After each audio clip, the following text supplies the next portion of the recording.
नमो बुद्धाय। छत्रपति संभाजी नगर, जिसको पूर्व में औरंगाबाद कहा जाता था, वहाँ से ये जो एलोरा की गुफाएं है, जो हम famous Ajanta and Ellora caves के नाते जिनके नाम से जिनको जानते हैं, उनमें से ये एलोरा की गुफाएं, एलोरा की केव्स है। यहाँ पर मैं आज उपस्थित हूँ और इन सभी गुफाओं में अगर हम देखें तो यहाँ पर मैं अब जिस जो गुफाओं की श्रृंखला है, जिन्हें मराठी में लेणी कहा जाता है, इन लेणियों की जो श्रृंखला है, यह बुद्ध परंपरा से जुड़ी हुई श्रृंखलाएं है।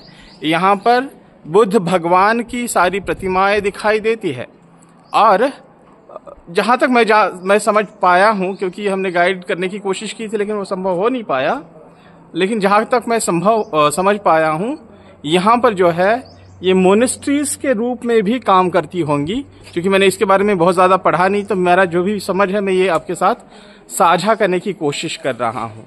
तो ये जो छत्रपति संभाजी नगर जो मराठवाड़ा रीजन है महाराष्ट्र में, वहाँ पर जो है ये गुफाएं उपस्थित है और इन गुफाओं का ये दृश्य यहाँ पर हम देख सकते हैं कि कितने सारे पर्यटक जो है, टूरिस्ट यहाँ पर आए हुए हैं। और इन सभी गुफाओं में अगर हम देखें तो भगवान बुद्ध की प्रतिमाएं, उनकी जो तपस्या की मुद्राएं जो है हमको दिखाई देंगी।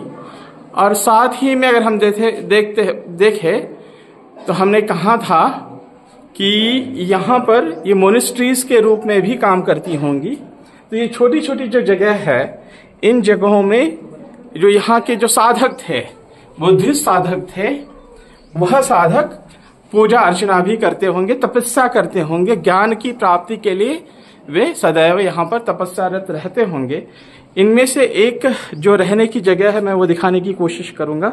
ये तो यहाँ पे जो गुफा दिख रही है और यहाँ पर जो रहने की जगह होगी, ये तो बड़ी जगह है। यहाँ पर इधर ये जो लगाया हुआ है, तो ये तो बड़ी जगह दिखाई पड़ती है। और इन सभी गुफाओं में जैसे कि मैं यहाँ पर जा रहा हूँ और ये छोटी छोटी जो कक्ष यहाँ पर हमको दिखाई देते हैं, क्योंकि थोड़ा अंधेरा है तो वहाँ पर अंदर नहीं दिखाई देगा बहुत ज़्यादा। तो ये यहाँ पे जो तपस्यारत जो मॉन्क्स हुआ करते थे, जो साधक हुआ करते थे, उनकी रहने की जगह है। मैं जैसे कि अनुभव कर पा रहा हूँ यहाँ पर कि ये इतनी शांत और ठंडी जगह, कितनी भी गर्मी होती होगी, अंदर यहाँ पे रहने वाले जो साधक थे, वह साधक जो है इन जगहों में एक शांति का अनुभव करते होंगे और एक रहने लायक जो कंफर्टेबल जो प्लेस है वैसा उसका अनुभव करते होंगे। इसलिए उनको साधना में आसानी ही होती होंगी, साधना में कोई बहुत ज़्यादा दिक्कत नहीं होती होंगी। क्योंकि मैं इनमें से एक जगह पे अंदर गया था और मैंने ओम कहने की कोशिश की और उसकी प्रतिध्वनियाँ जो है एको होता हुआ हमको सुनाई देता है। इसका मतलब यह हुआ कि जो साधक साधना करते थे, उस साधना में वह प्रवीण हो, उनको वो साधना में निपुण हो, इस दिशा से भी यहाँ पर मुझे लगता है कि यहाँ पर ये व्यवस्थाएं की गई है। जैसे हम देख सकते हैं यहाँ पर यह 6वें नंबर की लेणी है, शायद ये 7वें नंबर की लेणी है, 7वें नंबर की गुफा है। यहाँ पर आप देख सकते हैं मूर्तियाँ, और ये मूर्तियाँ और अंदर जो है बुद्ध भगवान बैठे हुए हैं और वो साधना की मुद्रा में, तपस्या की मुद्रा में बैठे हुए दिखाई देते हैं। और साथ ही में छोटी छोटी मूर्तियां वो भी हमें यहाँ पर दिखाई देती है कि जो मूर्तियां भगवान बुद्ध के साथ ही उनके जो भी शिष्य रहा करते होंगे, वे शिष्य भी यहाँ पर उनके साथ पूजा करते हुए दिखाई देते हैं। और ये एक व्यापक विशाल ऐसा एक ये पत्थर है, रॉक है, और इसमें इन प्रतिमाओं को ये उसको स्कल्पचर किया गया है उसको। तो हम समझ सकते हैं कि हमारे पास कितनी प्रगति ये जो स्कल्पचर की टेक्नोलॉजी रही होंगी। और मैंने कुछ लोगों से बात की और कहा कि साल में एक बार जो है किसी एक खिड़की बनाई हुई है, उस खिड़की से बुद्ध भगवान की प्रतिमा पर जो है वहां पर प्रकाश पड़ता है। तो उसका मतलब कि एस्ट्रोनॉमी का साइंस बहुत ज्यादा विकसित था। और जो आज हम राष्ट्रीय शिक्षा नीति के परिकल्पना में हम जो भारतीय ज्ञान परंपरा, इंडियन नॉलेज सिस्टम की बात करते हैं, तो मुझे लगता है कि इन जगहों में भी इन जगहों का दर्शन लेना और यहाँ से हमारी ज्ञान परंपराएं, हमारी विज्ञान परंपरा, विज्ञान में, ज्ञान में, दर्शन में हम कितने प्रगत रहे होंगे, इसकी प्रचिति जो है या इसका अनुभव जो है हमें होता है। तो यहाँ पर भी अगर हम देखें तो ये बुद्ध भगवान की एक बड़ी लेनी और मुझे लगता है ये बड़ी गुफा है। और इन सब गुफाओं में भी अगर हम देख सकते हैं कि कितना विशाल यहाँ पर ये वृक्ष, ये पत्थर है, ये रॉक है और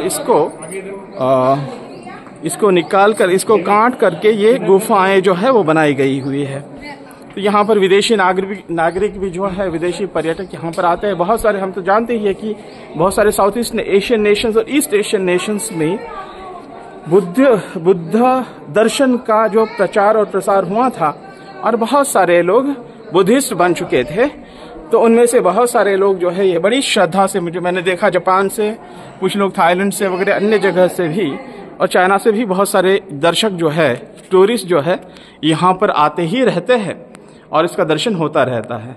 मैं छत्रपति संभाजी नगर में भारतीय ज्ञान परंपरा और लोक प्रशासन और राष्ट्रीय शिक्षा नीति के परिप्रेक्ष्य में वह जो चीज़ है उसे उस संदर्भ में एक नेशनल सेमिनार था, उस सेमिनार में रिसोर्स पर्सन के नाते मैं यहाँ पर आया था। तो मैंने आज समय निकाल करके मैं यहाँ पर आया हूँ और मैं इसका दर्शन जो है मैं करना चाह रहा हूँ। कुछ मराठवाड़ा, डॉक्टर बाबा साहब अम्बेडकर मराठवाड़ा यूनिवर्सिटी जो है, जिसे बामू कहा जाता है, उस यूनिवर्सिटी के कुछ छात्र भी मेरे साथ हैं, पोस्ट ग्रेजुएशन को पढ़ने वाले।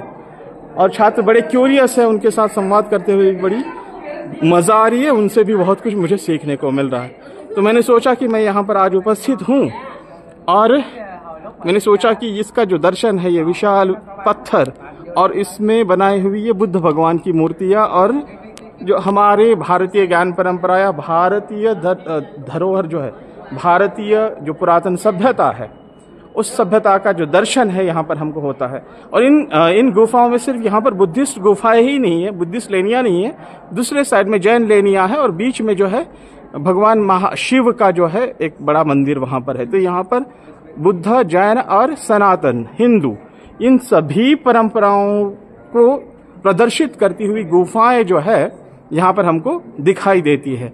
तो मेरे कुछ छात्र भी है, वो वहाँ पर ऊपर खड़े हैं, ये उनको भी मैं दिखा दूं यहाँ पर। तो ये गुफाओं में, जैसे मैंने कहा था, ये सिर्फ बुद्धिस्ट गुफाएं ही नहीं है, दूसरे साइड में उधर जैन गुफाएं और बीच में हिंदू मंदिर भी यहाँ पर इन गुफाओं में हमको दिखाई देते हैं। आपने सुना मुझे, इसलिए आपका सभी का धन्यवाद, बहुत बहुत धन्यवाद। नमो बुद्धाय।